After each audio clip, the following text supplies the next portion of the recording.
Sebagai orang Islam, kamu harus ikut Nabi Muhammad. Ya. Sebagai orang Indonesia, kamu harus ikut Bung Karno.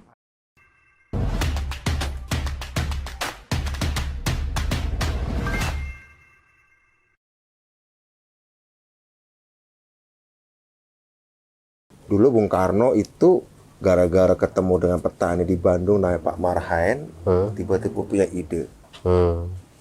Setelah melihat keadaan petani yang diwakili oleh Pak Marhaen. Petani itu waktu itu tanahnya kecil, hanya punya cangkul, hanya punya rumah gubuk yang sederhana. Tapi disitulah Bung Karno sadar. Ya mungkin kalau ketemu petani Bung Karno sering pada waktu masih di Mojokerto segala macam ya. Tapi pada waktu itu beliau melihat petani dalam kacamata yang tiba-tiba lain. Oh ini loh kenyataan rakyatku, rakyat Nusantara yang waktu itu dijajah Belanda. Itulah keadaan rakyatku. Ternyata dari pertemuan dengan petani di Bandung itu, Bung Karno punya ide untuk berjuang bagi rakyat, ya. Dan kemudian berpikirlah untuk memerdekakan Indonesia, mengangkat si Marhaen. Dan Marhaen adalah simbol dari rakyat Indonesia yang terjajah, yang miskin. Dan punya cita-cita. Tapi cita-citanya sederhana karena kehidupannya sederhana. Tapi Bung Karno merasa bahwa walaupun mereka sederhana, mereka punya kekuatan luar biasa. Di situlah Bung Karno merumuskan Marhaenisme. Itu. Nah, kenapa saya ke Bandung lagi? Mau ketemu Marhaen juga? Ketemu Pak Marhaen lagi. Tapi namanya bukan Pak Marhaen. Ada nanti kita kenalin deh. Si Marhaen sekarang sudah jadi apa? Setelah puluhan tahun dulu itu Bung Karno, sekarang si Marhaen di daerah Bandung ini, kita sekarang ada di Bandung, daerah Soreang. Nanti kita akan temukan Marhaen sekarang sudah bisa apa? Petani sudah bisa apa? Petani sudah bisa apa? Itu juga bisa menjadi lambang juga nih, bahwa kalau dulu Bung Karno terinspirasi oleh Marhaen, mudah-mudahan kita semua nih terinspirasi oleh si Marhaen abad 21. Sekarang sudah bisa apa? Sehingga kita bisa terus temani mereka. Jadi mau lihat si Marhaen ini? Lihat si Marhaen ini. Ayo. Yuk, mari silakan. Mereka sudah ngapain aja sih sebenarnya? Nah, ini ada Kang Maman. Marhaen dari Garut. Ciamis. Ini ya? Kang Maman. Ini, lihat nih. Marhaennya di Bandung. Ini Pak Timi, ini loh. Ini namanya Pak Timi. Lihat. Mereka tetap petani, tapi ingat, lihat, baca loh kaosnya. Menjadi cerdas adalah sebuah pilihan. Be smart and proud to be smart farmer. Cerdaslah dan banggalah jadi petani yang cerdas. Maksudnya ini pertanian cerdas gitu? Iya, ini adalah yang sering disebut dalam perbincangan teknologi dunia pertanian akhir-akhir ini disebut sebagai smart farming. Smart farming, Pertanian cerdas yang dikelola oleh dua Marhaen ini, Pak Timi dan Pak Odang. Inilah Marhaen abad 21. Ini mereka tetap bisa pakai sistem gitu, Mas ya? Iya. Silakan. Coba bisa dijelasin ini apa aja yang itu? Monggo. Terima kasih, Pak. Selamat datang di kebun kami ya. Silakan, Bapak. Kebun yang tidak seberapa luas tapi dapat menghasilkan yang cukup signifikan ya untuk penghasilan kita semua. Kita menggunakan saat ini sudah sedikit maju, menggunakan teknologi, menggunakan IT. Nah, makanya namanya juga internet opting. Keren. Keren ya. Keren. Internet opting untuk pertanian atau digitalisasi di bidang pertanian. Nah, maka itu saya sebagai udah tua nih, Marhaen tua nih, ngajak yang muda gitu ya, untuk yang lebih menguasai lagi tentang internet opting. Internet opting ini memiliki suatu manfaat yang luar biasa. Gimana tuh, Pak, manfaatnya, Pak? Salah satu contohnya, IoT ini bisa mendeteksi pH tanah. Alat ini ya? Alat ini, pH tanah, unsur nitrogen di dalam tanah, unsur fosfat di dalam tanah, dan unsur kalium di dalam tanah. Selain itu juga kelembaban tanah, penyinaran, udah ada. Kita hanya mengeksekusi menggunakan Android saja. Hebat. Jadi ini loh, pakai Android saja, bukan cuma tak gosip, tapi hanya kalau Marahan yang ditemui Bung Karno dulu pakai cangkul, ya. Nah, kita sekarang petani sekarang pakai HP. Nah, itulah. Gitu. Nah, selain itu tuh Mas ya, kita juga cukup ringan. Pertama untuk penyiraman. Kalau si Mas lagi di mana nih? Lagi di Madura misalnya. Di Bandung nih punya kebun belum disiram. Tinggal di on aja di Android. Meskipun lagi di Madura. Meskipun ada di Madura, ini akan tersiram. Oh gitu ya? Ya. Yang satu, yang selanjutnya juga untuk memupuk kan biasanya manual itu dipupuk satu pohon ya. Atau dicor gitu istilah di sini, dicor. Disiram. Nah, ini enggak. Kita punya toren sana. Cukup dengan tombol di Android itu, Pak. Maka contoh cukup di on saja, maka di sini keluar dengan irigasi tetes. Ngajak saya ke sini itu untuk menunjukkan apa yang sudah pernah saya lihat di Banyumas dulu di lapangan. Sekarang di lapangannya. Ketemu marahan abad 21. Marahan yang diajak ngomong sama Bung Karno dulu. Sekarang udah jadi kayak gini nih. Bisa ngomong apa tadi? Inflasi. Apalagi bisa soal IoT. Learning by doing. Ya. Jadi million. Apa? Oh iya. Sekarang marahan yang ditemui Bung Karno udah bisa ngomong kayak gini, Bung. Jadi Bung Karno harusnya tersenyum. Cuma masih belum banyak ya, Pak ya. Nah, kita bagaimana bikin banyak se-Indonesia. Tugas kita gitu lah. Tugas saya sebagai aktivis adalah membuat ini jadi banyak. Saya terus terang terharu gitu bahwa bagaimana transformasi petani yang semula terlihat kumuh, lusuh, pakai ya berkeringat, ya, terus pakai cangkul dan sebagainya, sekarang sudah pakai Android dan mereka begitu canggihnya gitu. Lihat sosok Pak Odang. Pak Odang ini orang desa. Betul. Sudah sepuh usia 65 tahun. Tapi dari penjelasannya menunjukkan satu hal, Alif, bahwa rakyat itu asal dengan hati kita ajak ngobrol, mau belajar. Dan sekarang kita belajar dari rakyat. Kedua, usia itu hanya masalah angka. Usia beliau 65 tahun, ternyata semangatnya untuk belajar, menguasai teknologi yang baru terus berkembang. Ya, artinya apa? Tempat tinggal dia hidup, ruang dia hidup, yaitu di desa, tidak menjadi penghalang. Waktu beliau hidup, usia 65 tahun, tidak menjadi penghalang. Ruang dan waktu nggak jadi penghalang. Dia belajar, Pak Odang belajar dengan teman-temannya tentu saja, yang menghasilkan sesuatu yang menguntungkan bagi mereka. Ya. Nah, saya ingin sih, yang ingin saya sampaikan, ya kita belajar. Dan menurut saya nih, kita semua pernah belajar, kita semua suka belajar ya. Saya belajar kayak gini ya awal dari Bung Karno. Bagaimana Bung Karno mulai petani yang lemah marahan itu menjadi kekuatan untuk memerdekakan Indonesia. Kira-kira dari Pak Odang bisa nggak kita terpikir, andai Bung Karno hari ini hadir di sini, saya lagi bayangin kalau Bung Karno hadir di sini di antara kita ngobrol sama Pak Odang, pasti akan ada banyak gagasan. Mau petani dengan cangkul rumah gubuk saja beliau bisa memikirkan Indonesia merdeka.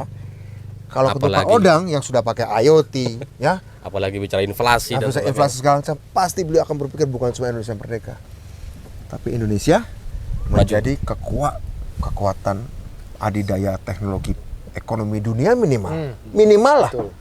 Saya nggak bicara militer. Bayangkan Belanda itu negara kecil yang pernah jajah kita. Itu adalah negara 5 besar eksportir pertanian. Negara kecil loh Belanda itu. Israel negara kecil eksportor pertanian. Israel Belanda itu penguasa teknologi pertanian dan menguasai teknologi pertanian. Betul. Ya, Pak ya? Betul, Pak. Israel apalagi gurun, Belanda negara kecil, kenapa menjadi eksportir pertanian terbesar? Sementara Nusantara nih Indonesia ini besar banget. Kita kok masih impor.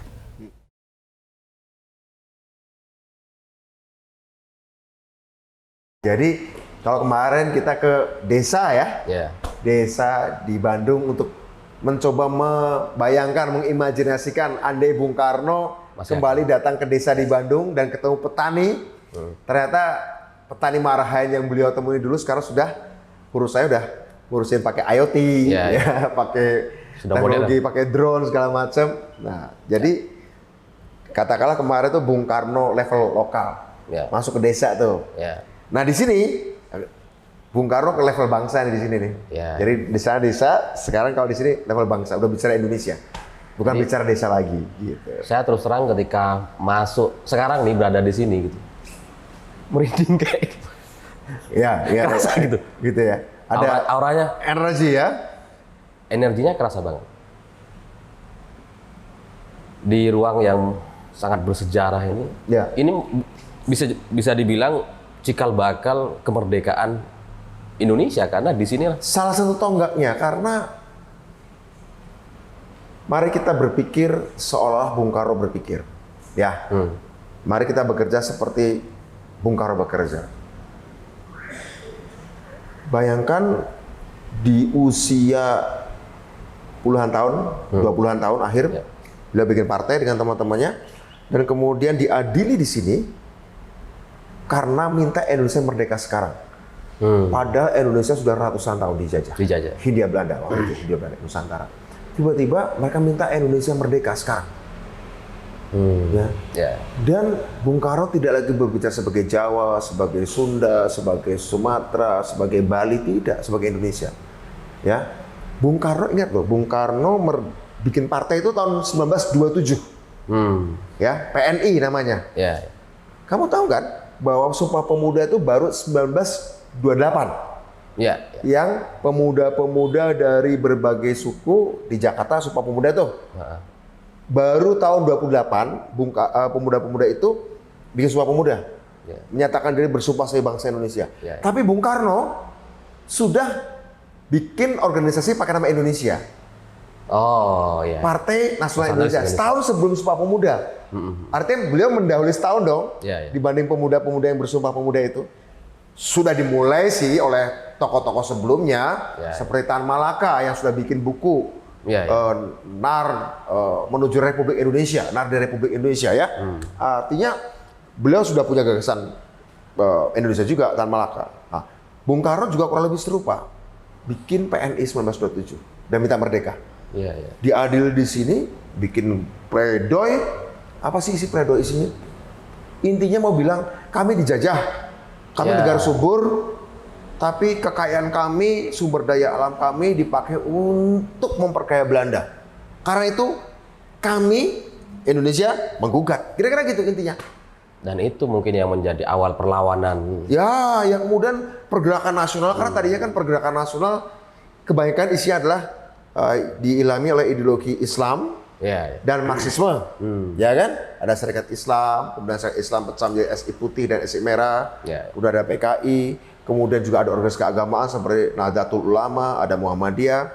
Nah, ini adalah partai yang terang-terangan menegaskan ideologinya adalah sosio-nasionalisme. Nasionalisme kerakyatan lah, kira-kira gitu. Sosio-demokrasi, demokrasi kerakyatan. Kira-kira gitu. Saya tuh ketika masuk ke sini gitu ya. Ini kalau tempat, saya nggak pernah di sidang sih gitu. Mas Budiman ini kan pernah di sidang nih.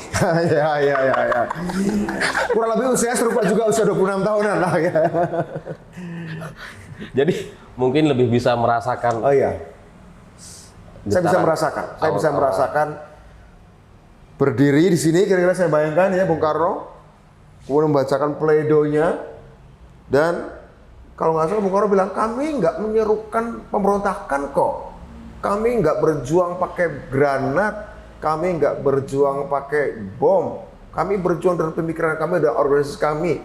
Pengumpulan massa. Tidak melakukan kekerasan kok.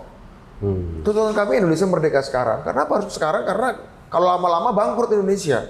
Iya. Anda kaya, kita miskin. Karena memang di keluarga saya Bung Karno itu jadi hero. Karena kakek saya dulu suka ngomong ke saya waktu kecil. Sebagai orang Islam, kamu harus ikut Nabi Muhammad. Sebagai orang Indonesia, kamu harus ikut Bung Karno. Nah itu saya ingat nasihat kakek saya. Kayak gitu. Jadi kemudian mengunjungi makam Bung Karno waktu SMA pertama kali. Kemudian setelah dewasa ke Gedung Indonesia Menggugat ini. Ya bagi saya itu udah sama seperti kamu. Bagian dari apa ya? Meremajakan ingatan, meremajakan semangat. Gitu. Nah, semangat itu artinya cara berpikirnya, cara bekerja Bung Karno. Kalau kata anak-anak sekarang di era teknologi digital namanya algoritma Bung Karno. Tapi ya, oke, sebelum ke algoritma nih, ini juga ada hubungan sama algoritma. Ketika Bung Karno bikin partai PNI, kemudian sampai berakhir di sini Indonesia menggugat ini. Iya, betul.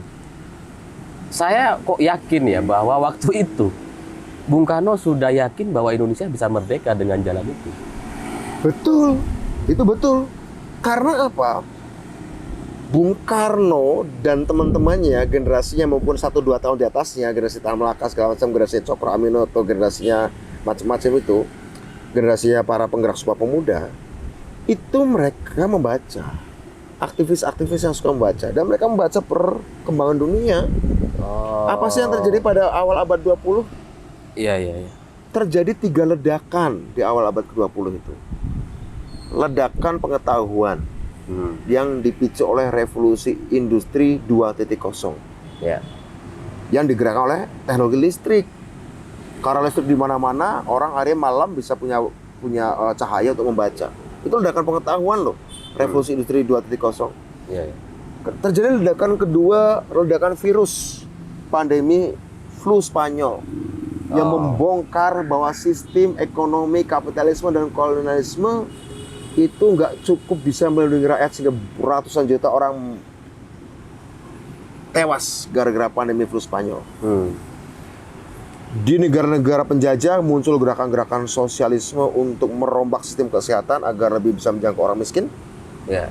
Di negara-negara jajah muncul kesadaran nasionalisme. Ternyata kolonialisme nggak keren, Barat nggak keren, buktinya dia nggak bisa menangani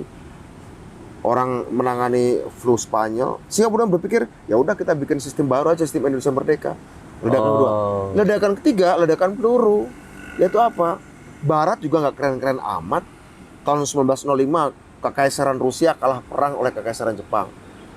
Barat juga nggak keren-keren amat. Buktinya antar negara Barat yang sama-sama penjajah, perang tuh di Perang Dunia I. Barat juga nggak keren-keren amat. Buktinya mereka mengalami depresi, Great Depression. Nah, di saat itulah anak-anak muda itu, ya udah kita bikin sistem yang baru, Indonesia Merdeka. Itulah. Jadi anak-anak muda pada masa itu, aktivis-aktivis pergerakan berpikir. Tahun 30-an percaya nggak? Bung Karno pernah ngomong kayak gini nih. Andai nanti terjadi pecah perang lagi di Pasifik, di mana ada granat bom meledak di Pasifik, di Asia, maka seusai perang itu, kira-kira ya kalimatnya ya, saya nggak tahu proses, Indonesia akan merdeka. Tahun 30-an Bung Karno ngomong kayak gitu. Andai terjadi perang di Pasifik, bom meledak, macam-macam perang, maka setelah perang itu Indonesia akan merdeka. Di atas puing-puing peperangan itu, kolonialisme akan runtuh dan Indonesia akan merdeka. Tahun 30-an, umur Bung Karno mungkin 30-an awal. Jadi bukan hanya mengumpulkan data-data gitu ya, dengan data-data yang ada di dunia, tapi kemudian juga bisa memprediksi, menganalisa tren sejarah. Data-data tentang kekayaan alam di Hindia Belanda, di Nusantara yang dibawa ke Belanda untuk memperkaya Belanda, beliau tuangkan dalam pledoinya Indonesia Menggugat, pidato pembelaannya di sini. Makanya gedung ini disebut Indonesia Menggugat. Bung Karno hari ini hidup atau ada hari ini di tengah-tengah kita, terus jadi presiden lagi gitu ya. Ya.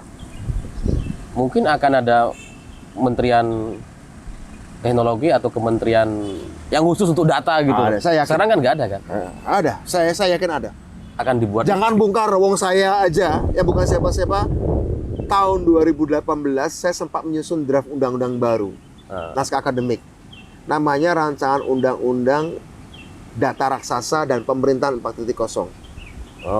Tapi sayang sampai saya berakhir DPR 2019, undang-undang itu gagal saya golkan. Nah, jadi semacam undang-undang pemerintahan digital. Saya waktu itu nulis kok dengan tim saya naskah akademiknya. Andai suatu saat Indonesia ini diserang negara lain, mengalami bencana nasional, dan kalau Indonesia mengalami epidemi, ya penyakit menular yang mewabah di suatu negara, bukan pandemi ya, epidemi, maka refocusing anggaran dari kebutuhan yang lain, alokasi yang lain kemudian dialokasikan kepada untuk penanganan 3 hal itu. Kalau Indonesia mengalami diserang negara lain, bencana nasional atau mengalami epidemi, itu nggak usah lagi negosiasi politik, biarkan algoritma yang bekerja memutuskan, karena itu situasi darurat sekali. Saya pernah ajukan itu dulu, tapi masih anas akademik, belum sempat saya ajukan ke prolegnas. Saya aja mikir kayak gitu, apalagi kalau Bung Karno yang memang sudah hidup sekian zaman ya, dari zaman revolusi industri kedua, kemudian hadir di revolusi industri keempat. Iya. Tapi apa yang kamu sampaikan tadi ya, ya bukan hayalan loh. Iya. Bung Karno hidup lagi itu bukan hayalan. Iya. Hidup dalam bentuk orang yang lain. Bukan. Gimana tuh? Dalam bentuk AI. Dalam bentuk artificial intelligence. Bisa sekarang. Ada teknologinya. Oh, ada ya? Ada. Di Twitter ada tuh namanya Socrates. Apa? Orang dialog dengan Socrates lewat digital. Oh, gitu ya? Diskusi dengan Socrates dan cara berpikir Socrates memang. Kita punya nggak tuh Bung Karno gitu? Mau bikin atau belum bikin? Insya Allah. Menarik soalnya. Menarik. Wah, ada algoritma Socrates, ada algoritma Shakespeare di Inggris, ada algoritma Winston Churchill juga. Jadi orang diskusi dengan Winston Churchill di Inggris tentang situasi hari ini. Iya. Nggak, artinya secara teknologi menghasilkan Bung Karno sebagai algoritma itu dimungkinkan. Saya tuh sangat optimis kalau dengar cerita-cerita Bung Karno kayak gini, terus kemudian kita berimajinasi bagaimana kalau Bung Karno hidup dan kemudian memimpin negara ini lagi gitu ya. Algoritmanya bisa bisa. Ya, tapi kan kalau presiden kan nggak bisa algoritma. Oh, bukan. Tapi itu penting untuk pembelajaran sejarah. Iya, anak muda misalnya kamu alim nggak tahu ya. Baru sekarang nih rinding. Misalnya ada. Kamu bisa diskusi dengan AI Soekarno. Iya.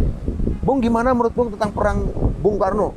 Bung kan pernah meramalkan nih bahwa Indonesia akan merdeka kalau pecah perang di Pasifik. Nah, ini pecah perang Rusia dan Ukraina, kira-kira Indonesia akan jadi apa? Loh, dia akan bisa melakukan analisis. Iya. Algoritma akan bekerja. Asal ada datanya perangnya bagaimana, kita masukin bisa berpikir. Tapi lebih baik lagi kalau kita punya Bung Karno, sosok manusia. Iya. Oh ya. Yang kemudian. Tapi harus paham algoritma Soekarno sih. Iya. Cara berpikir dan cara bekerja Bung Karno di era digital. Harus. Karena kan kita udah ganti kurikulum 2020. Jangan-jangan Bu Mega ketika bilang Budiman akan membawa kita kembali ke rakyat menjadi pemimpin masa depan. Jangan-jangan itu juga. Saya waktu dengar tahun 2005 sih sebelum baca algoritma ya. Ya kita nggak tahu lah ya. Enggak, tapi gini loh. Bu Mega kan anak Bung Karno, gitu kan? Dari dua sisi, iya. Ideologis dan biologis. Iya. Saya yakin bahwa Ibu Mega itu punya pemikiran yang kayak Bung Karno gitu. Pasti kurang lebih. Yang mengumpulkan data, kemudian menyimpul. Jadi ketika bilang Mas Budiman pemimpin masa depan atau gimana? Ya, waktu itu di Majalengka ya. Bu Mega memang sangat concern dengan data, terutama bioteknologi, data pertanian. Tapi Bung Budiman belum pernah nanya tuh ke Bu Mega kenapa bilang itu gitu ya. Kenapa Budiman ini akan membawa kita ke rakyat? Gak pernah nanya gitu kan? Pernah diskusi. Ya, pernah diskusi. Tapi saya nggak tanya Ibu kenapa ngomong data, gitu. Iya. Saya nggak tanya kenapa Ibu ngomong kayak gitu, tapi saya coba terjemahkan apa yang Ibu katakan. Iya. Tapi saya nggak bertanya kenapa Ibu ngomong gitu, enggak. Tapi intinya gini, intinya Bu Mega tuh mengumpulkan data itu kayaknya sudah. Sebelum bicara itu. Ya. Jadi kenapa Bu Mega ngotot ada BRIN? Bu Mega loh yang pertama kali sebenarnya yang punya gagasan untuk bikin konsolidasi lembaga riset. Kenapa ngotot? Karena tahu betul bangsa ini kalau tidak dikonsolidasikan teknologinya, kalau tidak dikonsolidasikan datanya. Iya. Bukan Bu Mega sih yang punya gagasan namanya Megadata, saya aja Megadata. Lebih dari sekedar big data ya. Indonesia nanti tidak akan ibaratnya naik pesawat, kamu bayangkan naik pesawat tapi radarnya nggak berfungsi, kan ngeri ya? Iya. Hanya mengandalkan pilot saja, kan ngeri ya? Iya. Kan radarnya harus berfungsi, sistem komunikasinya ya, untuk menuntun penerbangan itu. Iya. Nah, kita butuh radar, Indonesia butuh radar itu pada Megadata itu. Perjalanannya, rute perjalanannya, bagaimana mesin atau alat controlling penerbangannya menghadapi cuaca buruk, ya, itu ada algoritma. Tapi kalau data cuacanya, data kota yang akan dituju, itu adalah megadatanya, datanya. Kira-kira gitu. agar materi pesawat ini berjalan dengan benar, dengan materi penumpang manusia di dalamnya. Menarik. Jadi kalau sekarang PDI Perjuangan belum mengumumkan capresnya gitu ya, itu Bu Mega tuh lagi proses tuh, algoritmanya tuh masih bekerja. Saya yakin algoritma Soekarno sedang bekerja berbasis megadata. Saya tuh dari tadi ketika Mas Budiman cerita gitu, dengan data-data yang saya kumpulkan, saya kan juga boleh memproses data ya. Boleh. Loh, data center paling keren itu tubuh kita, otak kita, ya tubuh kita semuanya ya. Saya mungkin nggak persis Bung Karno, mungkin nggak tahu lah, ini kan pikiran orang gitu. Kalau pikiran saya ke hari ini karena saya dengan Mas Budiman, saya seperti sedang mendengar ceritanya Bung Karno yang kekinian gitu. Jadi kalau kemarin ada petani yang marahin gitu ya, Pak Odang gitu. Pak Odang. Marhen sekarang namanya Pak Odang gitu. Kalau Marhen 4.0. Iya, terus sekarang kalau dulu Bung Karno, sekarang Mas Budiman Sujatmiko. Bagi saya pribadi, ya. Terlepas dari kamu, saya kenal Bung Karno, bahkan saya nggak ingat kapan pertama kali kenal nama beliau. Saya bahkan punya paman kakek, adiknya kakek saya panggil Pak Kano. Karena dia katanya waktu saya bayi dia pernah nunjukin foto Bung Karno. Dan saya kemudian berpikir bahwa namanya Pak Karno itu bukan di foto itu tapi yang menggendong saya. Sehingga sampai beliau meninggal pun namanya saya panggil Pak Kano. Nama aslinya sih Pak Tumin. Sehingga seluruh keluarga saya manggil dia Pak Kano, ikuti saya. Nama saya Pak Tumin. Jadi nama Soekarno itu ternyata bahkan saya nggak ingat kapan lagi. Mungkin terpatri aja. Iya. Nah, ini kesimpulan. Sehingga wajar ketika tahun 87 saya masuk Kota Blitar. Masuk Kota Blitar aja sudah nangis saya waktu SMA. Ini mungkin akhir cerita kita di tempat ini. Kita akan pindah ke Asia Afrika. Gedung Asia Afrika. Okay. Panggung dunia Bung Karno. Siap. Salah satunya.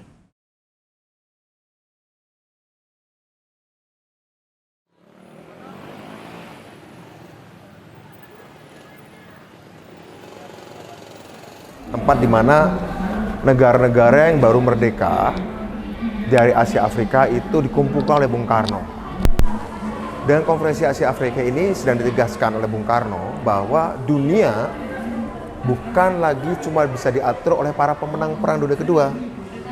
Dunia jangan cuma diatur oleh para pemenang Perang Dunia Kedua yang sebagian juga ex negara-negara kolonial, tapi juga anak-anak baru yang baru lahir yang usia kurang lebih 10 tahun, sepantaran Indonesia dari Asia Afrika oleh Bung Karno dikumpulkan di sini. Jadi ibaratnya Indonesia itu anak 10 tahun, Bung Karno itu anak 10 tahun, dia kumpulin tuh anak-anak lain yang sepantaran dengan dia. Yuk kita kumpul di Bandung, kita bikin kesepakatan, kita bikin deklarasi Bandung, dan kita ajukan pada dunia. Dunia yang baru lepas dari Perang Dunia Kedua ini, jangan cuma kalian yang ngatur, mentang-mentang kalian pemenang. Kami juga dong yang baru lahir ini ikut ngatur. Gitulah. Kira-kira itulah prinsip dasar sila Bandung, supaya ada penjagaan kedaulatan, tidak ada intervensi, ya, bisa menentukan nasibnya sendiri setelah merdeka. Jadi kira-kira itulah visi Bung Karno. Itulah algoritma Bung Karno bekerja. Bagaimana visi yang ditumbuhkan Bung Karno ketika tahun 30-an berbicara Indonesia akan merdeka setelah pecahnya Perang Pasifik, dan kemudian ternyata negara-negara lain merdeka. Ya, ayo kita kumpulin yang senasib penanggungan Indonesia yang ex jajahan ini. Yuk kita ajukan aturan deklarasi Bandung, dasar sila Bandung. Kira-kira begitu. Kita melanjutkan cerita yang tadi di dalam. Lanjut Mas, cerita yang ya itulah kira-kira. Jadi saya mau ajak Alif melihat bagaimana kepemimpinan Indonesia itu selalu tidak menghindar dari tugas-tugas yang grande. Tugas-tugas dan tantangan besar itu memang sudah jadi DNA-nya Indonesia sejak kelahirannya, terutama Bung Karno. Iya. Sehingga bahkan baru 10 tahun merdeka, padahal mau menjelang pemilu nih, bulan September Desember tahun 55, bulan April bikin gawian internasional, padahal mau menjelang pemilu pertama setelah merdeka. Jadi kerja konsolidasi demokrasi nasional namanya pemilu 55 itu didahului oleh kerja konsolidasi internasional. Ya. Anda bayangkan, dalam negara yang belum banyak uangnya, yang baru saja Ya. perang kemerdekaan dan masih ada pemberontakan, tapi dilakukan karena Bung Karno tahu untuk konsolidasi materi demokrasi Indonesia, beliau butuh ruang geopolitik yang bersahabat untuk negara ini tumbuh. Sehingga dia kumpulin teman-temannya yang baru mayoritas baru merdeka, 29 negara yang dikumpulkan di sini. Begitu. Kira-kira gitu. Begitulah kekuatan yang dimiliki oleh Bung Karno. Ya. Kepercayaan diri. Karena dia tahu, Bung Karno tahu ada dalam setiap episode sejarah itu harus direspon oleh bangsa Indonesia, maksudnya. Kita belajar dari Bung Karno kayak gitu. Dan mungkin juga Bung Karno udah bisa menyimpulkan kalau ini nggak dilakukan nanti kita menjadi negara yang kayak pengikut aja gitu. Hanya negara pengikut, resminya merdeka, tapi sebenarnya ekonominya tidak berdaulat, tidak mandiri. Ikut-ikutan aja. Makanya Bung Karno kan kemudian mengeluarkan konsep Trisakti itu, kemudian berdaulat di bidang politik sudah karena kita merdeka, dan kemudian dijaga oleh Dasar Bandung, ya. Kedua, berdikari di bidang ekonomi. Ketiga, berkepribadian di bidang budayaan. Ini bukan ingin menciptakan isolasionisme, tidak, bukan menutup diri, tetap kerjasama. Tapi dalam kerjasama itu pengaturannya harus adil, kira-kira gitu. Ya. Menarik sih. Jadi cara Bung Karno berpikir dan melakukan sesuatu itu selalu sudah tertata. Tertata. Dan ingat, nanti diikuti loh. Kan harus tertata sumber daya alam kan? 25 tahun pertama. Apa yang dilakukan Bung Karno? Dan nanti kemudian kan akan ke manufaktur mulai tahun 70. Apa yang dilakukan Bung Karno? Untuk sumber daya alam, Bung Karno mengajukan Undang-Undang Pokok Agraria tahun 60 agar ketika sumber daya alam itu dikuasai petani, ya, petani yang makmur dengan Undang-Undang Pokok Agraria tahun 60. Petani yang tidak bertanam mendapatkan tanah. Kemudian setelah itu didorong untuk bikin koperasi. Karena apa? Sumber daya alam kan, kurikulum dunia 25 tahun pertama. Tapi karena Bung Karno juga paham nanti ini akan diikuti industrialisasi yang pokoknya adalah pabrik, manufaktur, pengolahan dari bahan baku menjadi bahan jadi. Apa yang Bung Karno lakukan? Dia kirimkan ribuan anak muda Indonesia untuk belajar teknologi nuklir, teknologi baja, teknologi pertanian, teknologi dirgantara, ya, ekonomi. Itu dikirimkan ribuan anak muda tahun 60-an. Tanahnya ditata, anak muda dikirim untuk apa? Sumber daya manusia. Waktu itu Bung Karno ada pernyataan yang terkenal. Biarlah sumber daya alam kita tetap di bumi. Jangan digali dulu. Sambil kita menunggu orang-orang Indonesia siap untuk mengelola dengan ilmu pengetahuan dan teknologi. Yaitu dengan cara Bung Karno mengirim ribuan orang ke luar negeri. Diharapkan setelah mereka lulus pulang ke Indonesia, sumber daya alam digarap oleh ahli-ahli bangsa Indonesia. Tapi kan kejadiannya apa? Bung Karno dijatuhkan. Itu sehingga dan orang itu nggak bisa pulang. Dan tanah itu kemudian pada akhirnya menjadi sumber eksploitasi dan itu ceritanya orang-orang yang ada di luar negeri dulu di zaman yang dikira bukan nggak bisa pulang sama sekarang. Gara-gara itu ya dicapai KI kan gitu. Sampai sekarang masih ada, Mas. Masa tuh udah meninggal ya. Saya tuh pernah dihubungi sama orang yang keluarganya tuh di sana. Anaknya dalam menghubungi bahwa mereka nih nggak bisa pulang ke Indonesia. Iya. Ribuan loh. Ada ahli nuklir, ada ahli dirgantara, gara-gara Orde Baru itu. Ahli atom, ahli pertanian. Sayang banget. Jadi kita kehilangan satu generasi intelektual ribuan orang yang sebenarnya diharapkan untuk mengelola sumber daya alam dalam ekonomi yang berdikari. Dan kita kehilangan 32 tahun. Ya kemudian padahal ada intelektual Orde Baru, intelektual tapi pendekatan dagang, pendekatan investasi saja. Bung Karno nggak anti investasi, tapi investasinya seperti apa? Iya. Kira-kira itu. Untuk menyambut era manufaktur, kurikulum kedua. Itu yang terpotong. Itu terpotong. Sehingga ketika era manufaktur, kita tidak menciptakan kemandirian manufaktur. Padahal sudah disiap oleh Bung Karno, Krakatau Steel. Industri baja sebagai penopang bagi memasuki era kurikulum dunia yang kedua. 25 tahun kedua itu manufaktur. Makanya disiapkan industri baja. Reaktor atom, reaktor nuklir dibangun di Jogja dan di Bandung. Trigamart dan Kartini. Terus seandainya dulu nggak ada penggulingan itu ya. Ya. Berarti mungkin beda jalan. mungkin sekarang kita Udah jadi negara industri. sudah Kita jadi. udah jadi negara industri. Kita udah bisa memproduksi mobil, kita bisa ekspor, Iya, bisa udah jadi memproduksi software. Tapi karena terdistrap, Ya, kita bisa lebih maju dari China, saya yakin. Bisa maju. ya, lebih maju dari tapi China. itu kan sejarah. Ya itu sejarah. Oke. Tapi Kita ke nggak usah depan, nyesali. tapi ke depan kita harus jalan terus dan nggak boleh lagi terdistrap lagi. kehilangan kesempatan, nggak boleh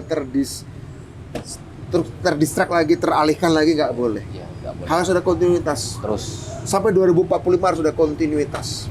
untuk menjadi negara maju. Ya, untuk jadi maju.